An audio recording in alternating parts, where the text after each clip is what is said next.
Parler développement. Hablando de desarrollo. Talking development. Welcome to Talking Development, a podcast by Concord, the European Confederation for Relief and Development NGOs. These regular podcasts deal with topical issues linked to international cooperation, focusing particularly on the role the EU can play.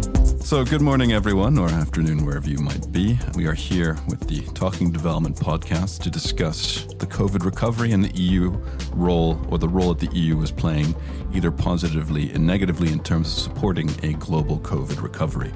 We will hear from three guest speakers and myself as the moderator, who I will now introduce to you. So my name is Jeroen Quackenbos. I am the Senior Aid Policy and Development Finance Advisor, as well as Deputy Director of Oxfam International's EU office.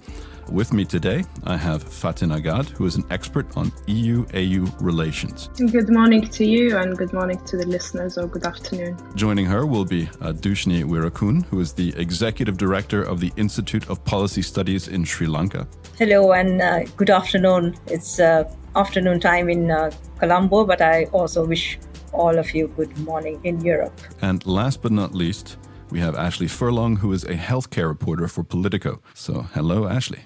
Hello, it's lovely to be with you today. So in terms of where we are now, it depends largely on where you live. If you are in the EU, things are looking very well. For the most part, those who want a vaccine can get a vaccine.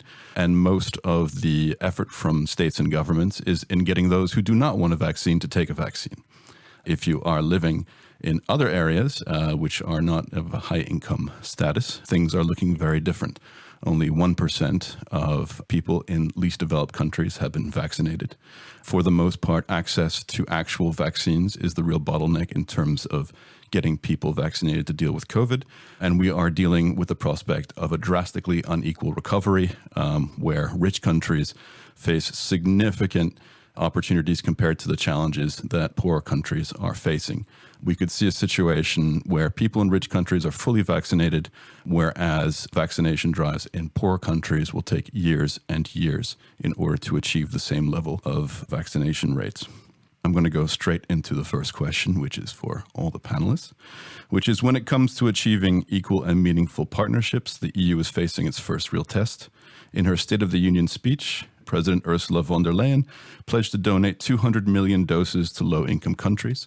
This is on top of the already existing pledge to donate 250 million doses, of which only 20 million have been delivered to date. What does this say about the narrative the EU is shaping around its partnerships with poorer countries and developing countries and partner countries? Please, Fatin, it would be great to hear an AU perspective on this. So I think what's important to remember at the end of the day is that action matters. It's not about pledges.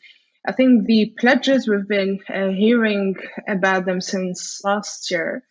But you just mentioned the pace of delivery has been extremely slow. I think coupled also with what kind of vaccines are being shared. As you know, there has been a lot of misinformation and fake news around vaccines that were further compounded by the EU's this step, I would say, around AstraZeneca. And that happened to be one of the vaccines that was most widely shared, certainly in the case of Africa, and in those few million doses that the EU has shared. So I think at the end of the day, what countries will be watching out for is how much has the EU concretely delivered. I think pledges mean very little. No, that's very true. It's easy to talk, but it's very much more difficult to actually do. And hopefully talk is matched by doing. But in this case, we're not really seeing it to that effect. So Dushni, I'd actually like to ask you on that question. In a previous conversation we had, you mentioned that the perception from outside of the EU was, when the crisis first began, that the EU was doing a horrible job of managing the crises compared to countries, particularly in East and Southern Asia. What do you think about this narrative that the EU is trying to develop in terms of demonstrating that it's a good actor globally in terms of dealing with the crises? We don't see much of EU engagement on the vaccination process. My understanding is that, EU is perhaps more focused on Africa than on Asian region. But even with that, if you simply take a step back, look at sort of the global leadership in terms of, first of all, dealing with the COVID crisis and then ensuring that vaccinations are made available equitably. We don't see any sort of engagement in the EU. For Asian countries, China has stepped up quite significantly in providing vaccination, and with a little sort of a lag, countries like the US is also playing a much more proactive role. So in that entire sort of engagement process of building relationships through vaccination, diplomacy, etc., EU has really not made any sort of notable impact, at least in the Asian context. That's very interesting, and it probably is part of the Africa focus that the EU currently has as its priority, where it sees the African continent as a clear strategic partner in terms of foreign objectives and economic objectives. Ashley, you cover all of this stuff, so you know all about these pledges, and you know all about the development of COVAX. So I just want to ask you, from someone who follows this very closely, is this working? What's happened and what's happening? And where would you say the EU, what kind of a role do you think the EU is playing right now? Is it productive? Is it constructive? Is it destructive? Well, I think we can see that it's not working as well as it was hoped. These very slow deliveries arriving in countries. And I think one of the reasons for that is that because it was never initially planned that we would be relying on donations. The plan was to vaccinate the world through COVAX. And so when you donate doses, it's quite complicated and there's a huge amount of bureaucracy and there's new legal contracts that need to be written up. Countries themselves need to take on liability in a different way. There's a huge amount of admin and bureaucracy that goes with donating doses. So this was never the plan, to rely on handouts, donations, and that's also why it's slowing things down. But I think we need to sort of look at, how we originally conceived COVAX and, that this wasn't the plan and that we've fallen into the scenario because COVAX failed to deliver on its promises. And that's not necessarily COVAX's fault. It's the member states that signed up to it. And I think that, there needs to be sort of a reckoning with what went wrong with COVAX in order for the future, so that if we, in another pandemic, we're not in the same situation where countries are saying, we need to rely on donations from wealthy countries, because clearly that's not working very well.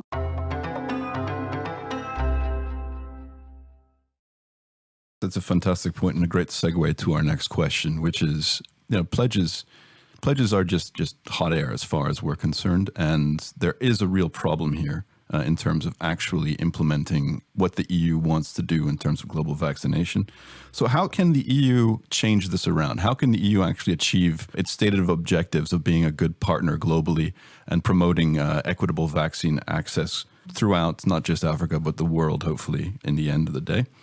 And what can it do to promote vaccine equity that it's currently not doing? One of the main issues that we know is of interest to the African Union ahead of the African AU summit is that they do want to discuss this TRIPS waiver, which is about intellectual property rights related to vaccine patents.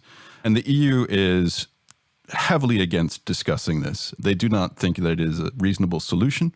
And the more that I talk to civil servants and to MEPs who oppose the TRIPS, the more I'm hearing this argument that this TRIPS waiver is actually an intellectual property grab by India and South Africa, who want to gain their hands on this knowledge in order to develop some kind of a competitive vaccine industry.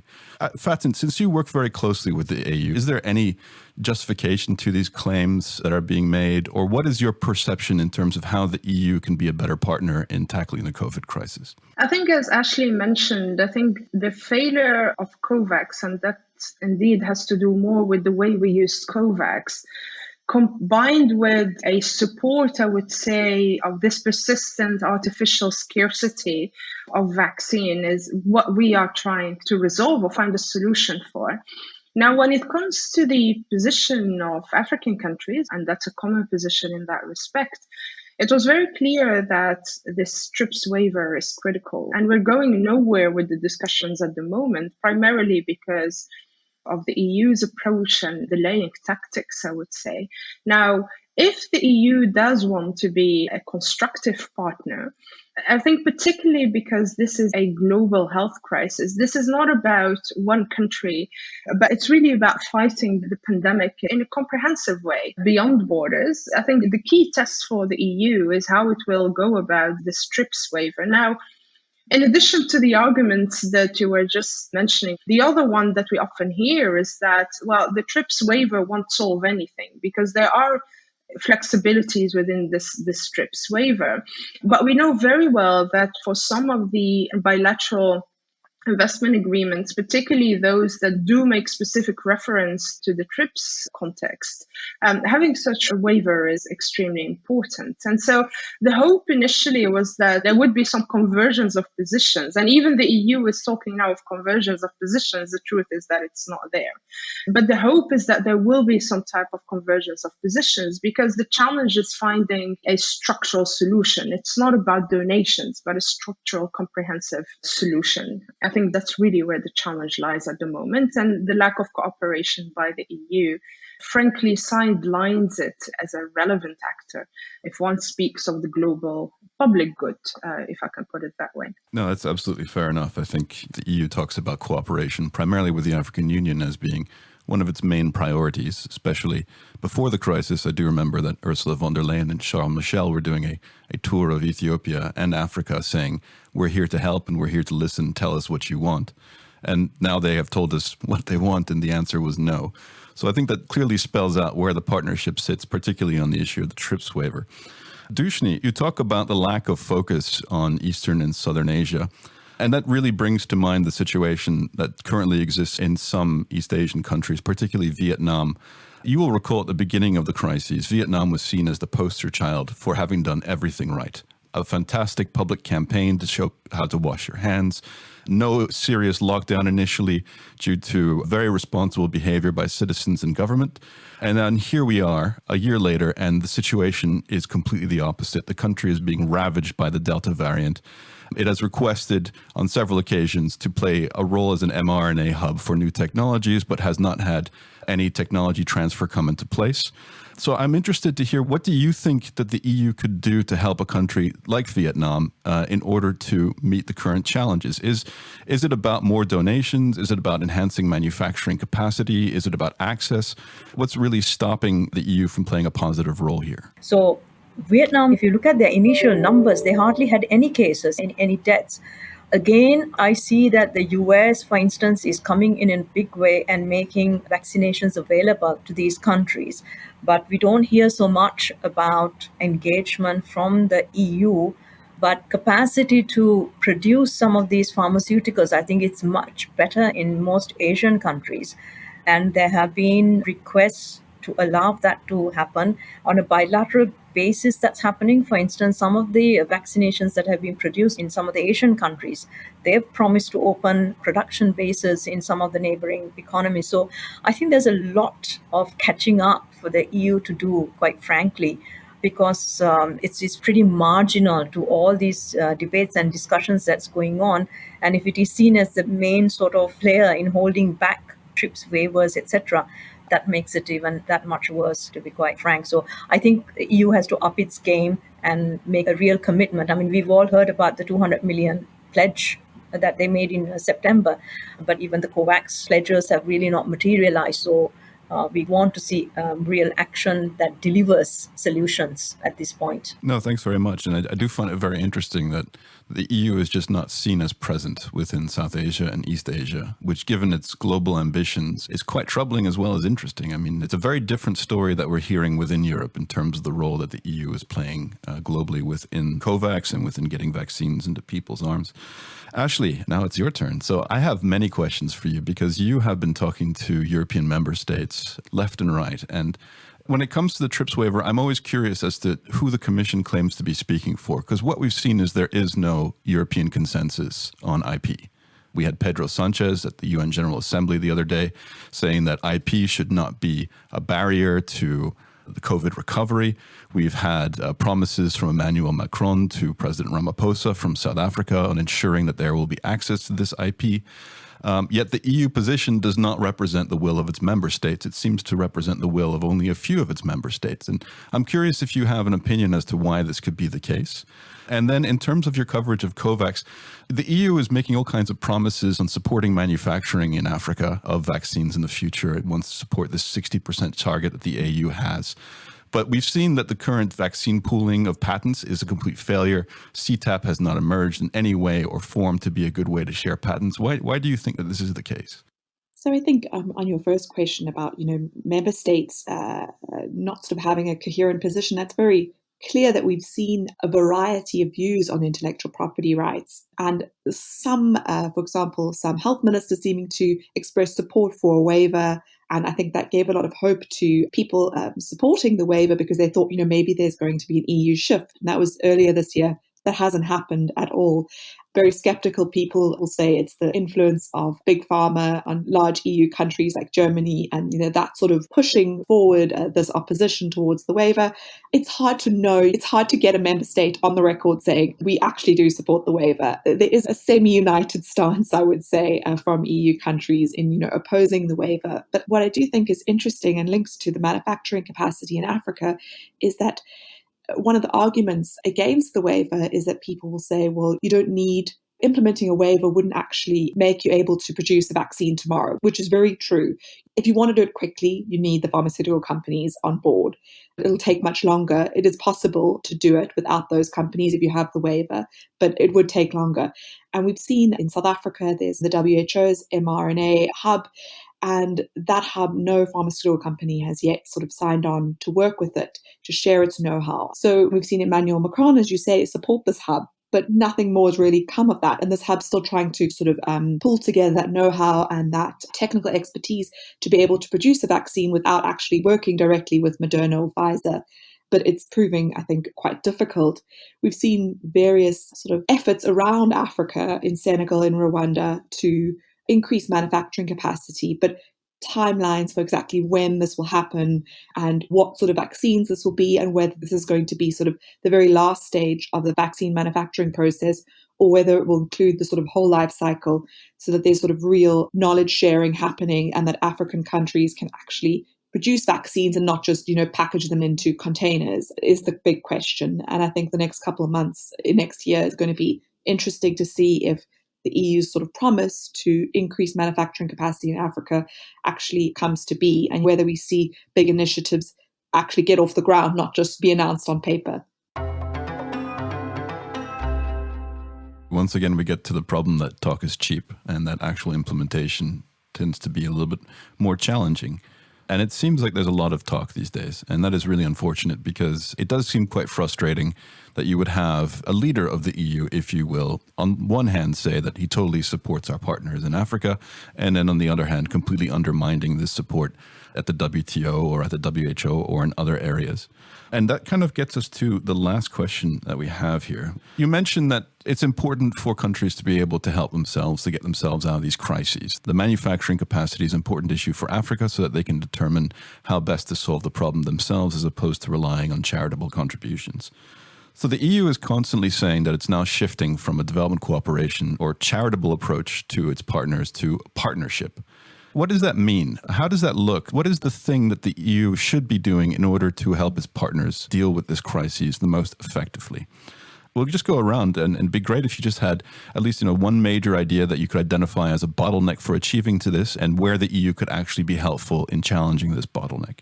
So Faten, can we begin with you? It's an interesting question that you ask. And I wonder whether, again, beyond the talk, whether the EU leadership has sat down and actually articulated a bit more clearly what it means by we want a partnership with Africa. In the sense that I think this current crisis could, in fact, have been an opportunity to strategically create some type of manufacturing space between Europe and Africa. But that's a missed opportunity, I think. At the end of the day, the EU went back to the EU first approach, if I can put it that way. And I think in the process, losing out to other partners. I think if you look at the way China has approached this issue, by the way, I think the Chinese vaccines, there are at least agreements to manufacture them in some African countries. There's at least one country that started a couple of weeks ago concretely producing them. If you look at the situation, also the position of the US with respect to the TRIPS, that has been refreshing, although, I mean, we still need to see how they take it forward. And that hasn't been the case for the EU. To the contrary, it acted like a non-partner almost. So I think this would not have happened had the EU been truly clear about how it wants to concretize this idea of partnership. And we don't see it only in this area of vaccine, but we see it in other issues, from climate change to the digital agenda. So I think, to me, and I think for any observer, a close observer of the EU, Europe-Africa relations, I think it's a more systemic issue rather than an issue related to this specific theme that we're discussing today. That's very interesting. You have to be able to say what you want in order to actually achieve it, right? I guess is kind of the point that the EU needs to make there. And have the courage to take some bold decisions to make that shift. And that's not yet there. Fair enough, fair enough. Dushni, so the EU is apparently not present in Asia. Should the EU be present in Asia? Is there an opportunity that is being missed there, as Faten put it, in terms of enhancing EU relationships with Eastern and Southern Asia? Or should the EU just get out of its own way and leave Asia to itself in order to deal with the crises, which, as you mentioned, it had initially been doing quite well? Well, I think that's very much depends on what EU considers to be its strategic interests in the long term. Purely on humanitarian grounds, I fully understand why EU would focus on Africa first, because they're struggling much more so than the Asian countries. But I think it would not be a mistake for the EU to not recognize that the US, China, all these countries are gaining ground as a result. It was mentioned that donations are not easy. There are processes to be got through. But for most Asian countries, when we got stuck with not being able to access vaccinations from the Serum Institute, it was China that stepped in, and in some way also Russia. And you can see even at a later stage, the US is trying to catch up what it lost in the Asian region. And I think that taking a big picture view, that EU has to keep in mind that its trade, investment, all of these links are pretty strong in the Asian region.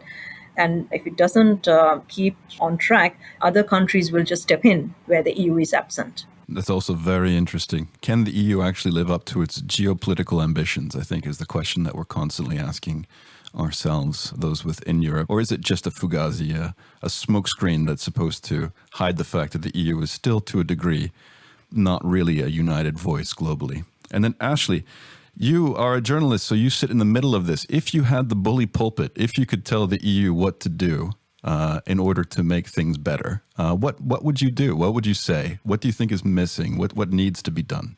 Well, I think during the pandemic, specifically in the relationship between African Union and African countries and the EU, trust really disappeared, in the sense that those promises weren't met. And some experts would say that there wasn't much trust to begin with. But I think that definitely where we are now, there's a lack of trust in the EU, and there's a lack of sort of belief that the EU can actually provide that sort of help when Africa really needs it.